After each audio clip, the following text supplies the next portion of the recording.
Notification volume 0%. Good afternoon, and welcome to Blindformers.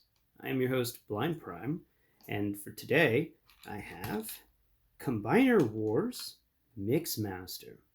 Now, over the next few episodes, I'm actually going to be covering all of the Constructacons, one after another, ending with Combiner Wars Devastator. So stay tuned. You will be getting the Devastator at the end on how to transform it. It's taken me a while because I had to actually figure it out for myself. So, first off, decided to start with Mixmaster. Number one, because he's one of the more easier ones in the group, and number two, because, well, he's a giant cement truck, and that's kind of cool.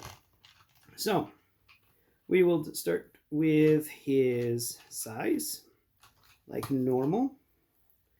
Oh, we are starting in vehicle mode this time because he comes packaged in vehicle mode. As I've mentioned before, I do try to start the Transformer off in the way it shows up in the packaging because, I mean, what's the use of learning how to transform something from vehicle mode to robot mode if it came in the package robot mode? And what's the use of figuring out how to transform something from robot mode to vehicle mode if it came in the package in vehicle mode?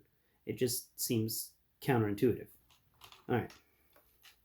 So, for his size, we have from bumper to bumper. He's got a weird bumper, but there we go. So that's 17, 18, 19, 20, 21, 22, 23, 24. He is 24 studs long in his vehicle mode. I know, totally weird we're starting with vehicle mode first, but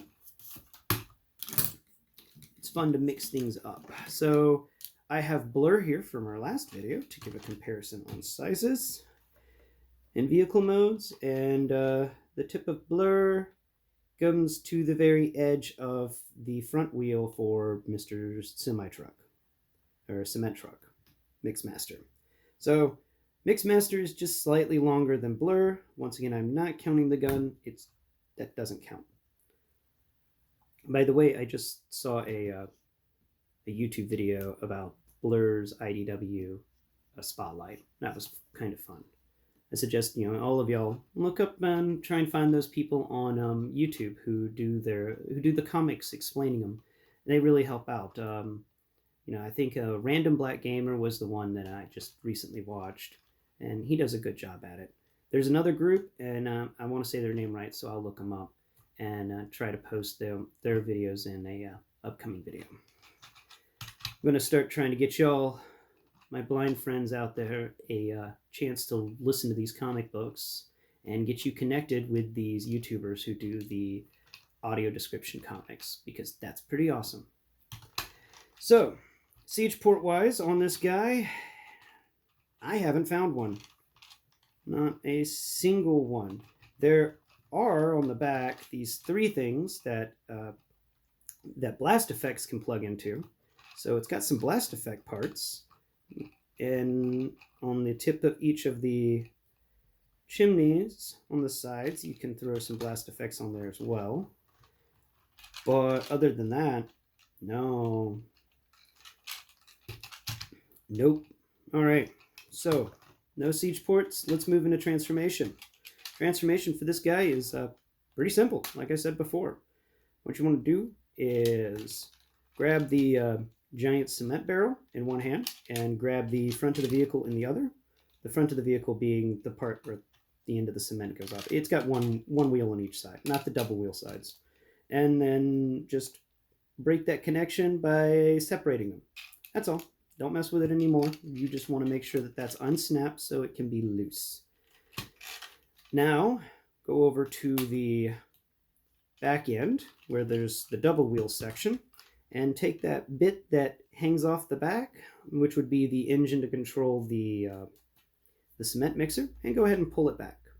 It will fold back 90 degrees and sit flush against the cement mixer.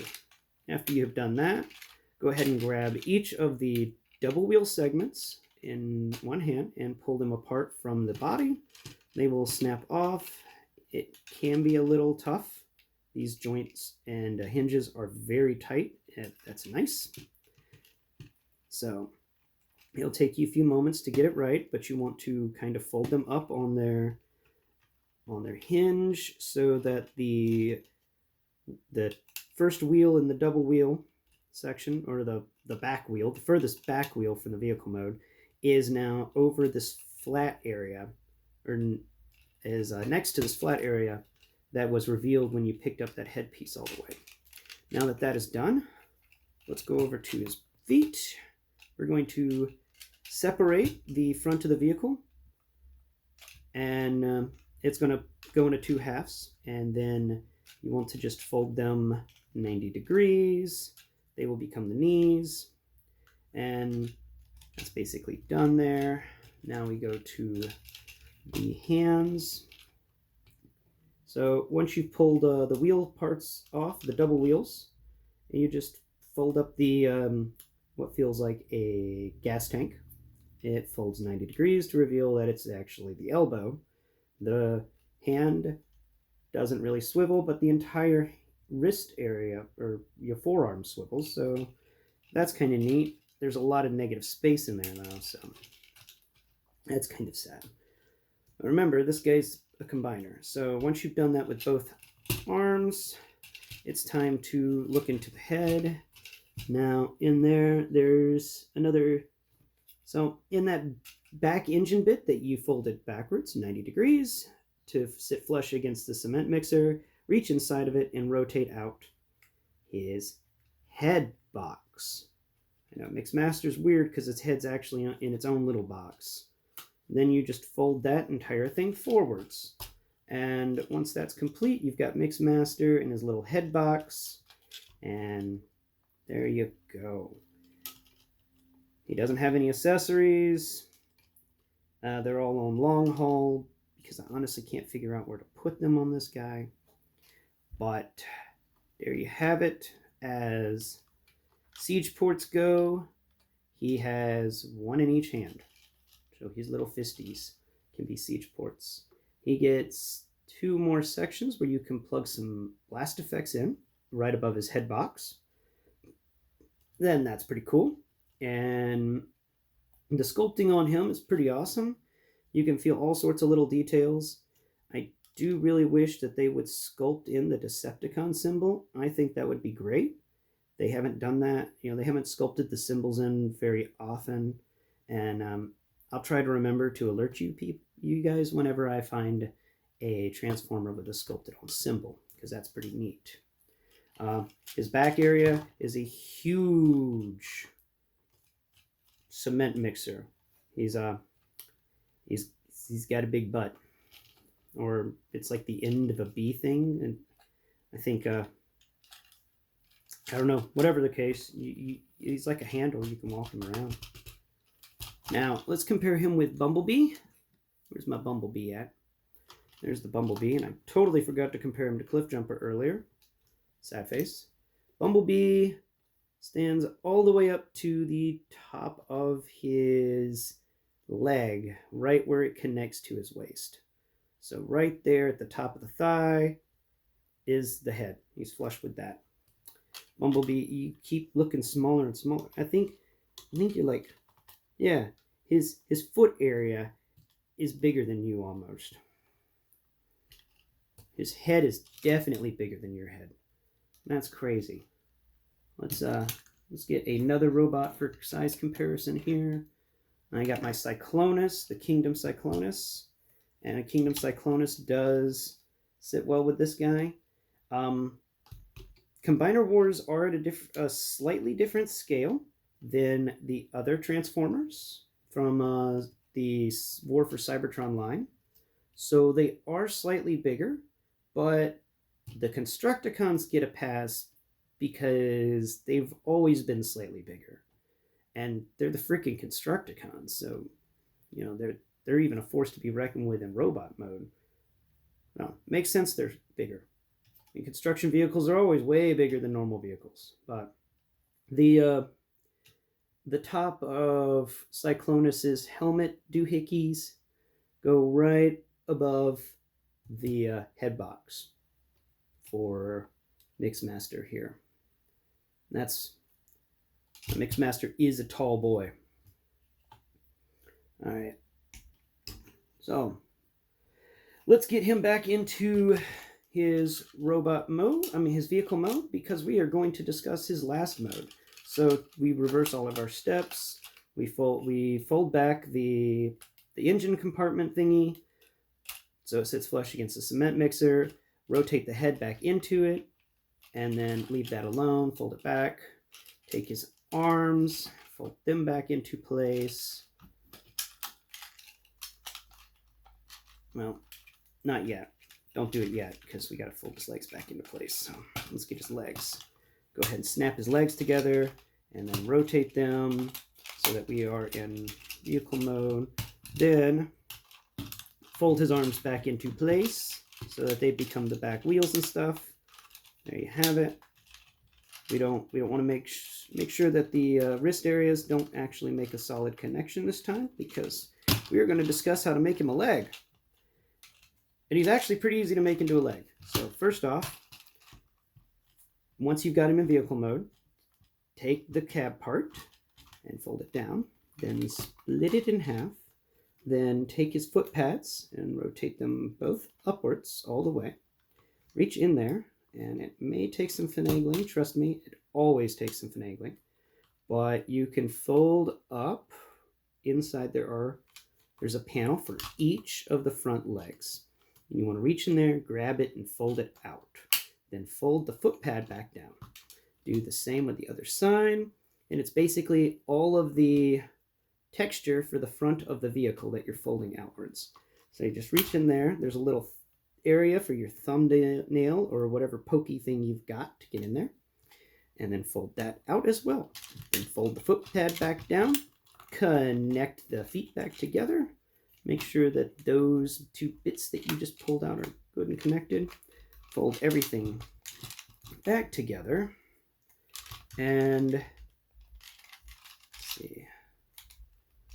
Right. Yep, that's done. Okay.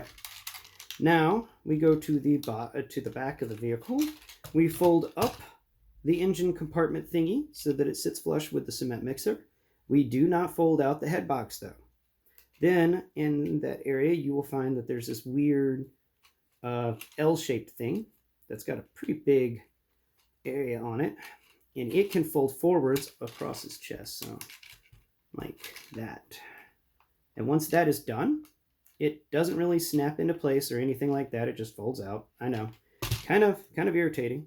And once you have done that, go ahead and I like to lay the legs out. It makes for a little bit more of a stable foot pad. Gives them kind of a interesting look. They say to put the wheels on the sides, from what I understand. But if you do that, the forearm, it's supposed to snap into place, and if it does, then everything gets kind of screwed up, and it doesn't have enough motion to actually fold all the way backwards. Though I have found that if you want to do it like the instructions, you can put the wheels up like that, then so that the back bumper of the vehicle sits on the ground and acts as a further back heel portion for the foot. You can take the forearm and fold it on its elbow, so it will fold backwards, but also rotate it 90 degrees so that the fuel tank faces out and the negative zone in that fuel tank faces towards the tires. And that will allow it to actually rest over that first tire in the double tire area. And there you have a foot of Devastator. I know it's doesn't look like much now, guys, but over this next few periods of the episodes, I will slowly go over every one of them and teach you how to transform them into their parts. And after that, then we will have an episode where I teach you how to build Combiner Wars Devastator. But as transformations go, he's pretty simple. So he is on a scale less than Bumble Bee. I don't know if I've done a simpler transformer on this show yet. This is definitely the simplest. And as for what I like about it, it's a mixed bag. I wish they had done a little bit more with it. I don't like the cement mixer, especially since the studio series showed that they could actually do some more with cement mixers than just making a huge blob of plastic. Other than that, it is pretty awesome. The Devastator that it becomes is pretty cool, and I will talk to that about that one later. But yeah, so I will let you go with that. It is been fun. I hope y'all stay tuned for the next episode because, like I said before, we're going all the way. All right. Well, this has been Blind Prime, and please, do all those things other YouTubers tell you to do. And also, if you know a visually impaired person in your life, share my videos. Maybe they will be interested in Transformers. Until then, and until next time, this has been Blind Prime. Bye-bye.